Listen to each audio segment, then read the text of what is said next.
Hello friends, welcome to my channel.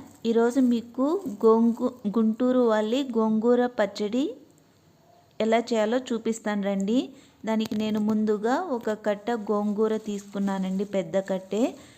So ఇది ఆకులన్నీ తీసుకునేసి బాగా కడిగి ఆరపెట్టేసుకుందాం.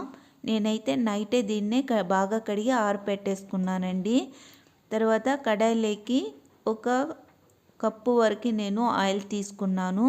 కొద్దిగా ఎక్కువ ఆయిలే తీసుకున్నానండి, ఎందుకంటే ఇది నిల్వ పచ్చడి అండి. అంటే 1 మంత్ వరకు మనం పెట్టుకొని తినచ్చు. సో దానికి నేను ముందుగా ఒక 3 ఆనియన్స్ తీసుకొని ఇలా కట్ చేసుకొని మిక్సీ జార్లోకి వేసేసుకున్నాను. అలాగే కారం కూడా అండి, మనకు స్పైస్కి ఎంత కావాలో అంత స్పైస్కి తగినట్టు స్పైస్ పౌడర్ యాడ్ చేసుకున్నాను. నేను 3 స్పూన్ల వరకు కారం పొడి యాడ్ చేస్తానండి. కొంచెం స్పైసీగా ఉంటేనే మా ఇంట్లో బాగా ఇష్టపడతారు. అలాగే నేను సాల్ట్ కూడా యాడ్ చేసేసుకుంటున్నాను. దాన్ని బాగా కచ్చా పచ్చగా గ్రైండ్ చేసుకుందామండి. ఆ తర్వాత ఈ ఆయిల్ వేడైన తర్వాత ఒక స్పూన్ వరకు ఆవాలు, అలాగే ఉద్దిపప్పు, పచ్చెనగపప్పు కూడా వేసుకోవచ్చండి. నేనైతే పచ్చెనగపప్పు స్కిప్ చేశాను. సో తర్వాత నేను ఒక గడ్డంతా తెల్లగడ్డలు కచ్చా పచ్చగా దంచి దీంట్లో వేసుకున్నాను. ఇవన్నీ దోరగా ఫ్రై అయిన తర్వాత వీటిని కూడా వేసి ఆయిల్లోనే బాగా ఫ్రై చేసుకోవాలి. ఇదంతా బాగా బ్రౌనిష్ కలర్ వచ్చేంత ఫ్రై చేసుకున్నానండి. అలాగే నేను పచ్చిమిరపకాయలు అలాగే ఎండుమిరపకాయలు కూడా యాడ్ చేసుకున్నాను.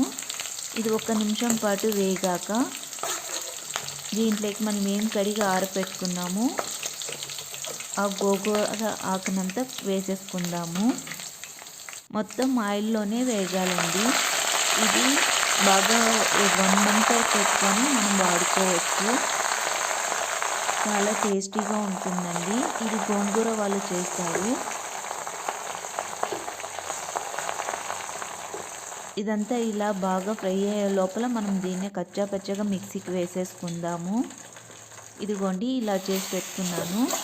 అంత లోపల ఈ గోంగూర అంతా మగ్గి దగ్గర పడింది. ఇదంతా ఒక ఆవిరికి బాగా దగ్గర పడిపోతుందండి. ఒక 5 to 10 మినిట్స్ వరకు మనం ఫ్రై చేసుకుంటే సరిపోతుంది. ఇదిగోండి బాగా దగ్గర పడింది కదా, ఆల్మోస్ట్ ఆయిల్ అంతా పైకి వచ్చిందండి. అంతవరకు మనం ఫ్రై చేసేసుకోవాలి. ఆ తర్వాత మనం ఏమైతే ఆనియన్స్, కారము, వెల్లుల్లి కారం అంతా వేసుకున్నామో దాన్ని వేసి బాగా ఫ్రై చేద్దాము.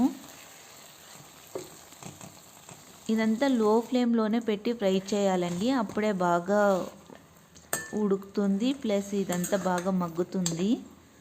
ఇదిగోండి రెడీ అయిపోయింది. ఆయిల్ అంతా పైకి వచ్చేంతవరకు ఫ్రై చేయాలి, అంతే అండి. ఆల్మోస్ట్ ఇది బాగా రెడీ అయింది. ఇప్పుడు నేను జీలకర్ర పొడి కొట్టి పెట్టుకున్నాను రెడీగా. దాన్ని ఒక 2 స్పూన్స్ వరకు తగినట్టు వేసుకుంటున్నానండి.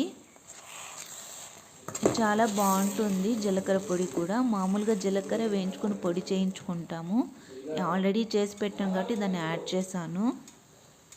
అంతేనండి, ఇదైతే రెడీ అయిపోయింది. ఇది 1 మంత్ వరకు నిల్వ ఉంచుకొని వాడుకోవచ్చు. ఏం కానీ ఇది పాడవదండి, చాలా ఫ్రెష్గా టేస్టీగా ఉంటుంది.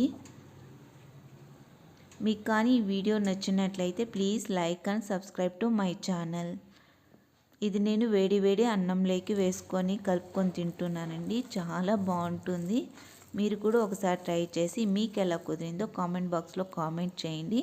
Thank you for watching.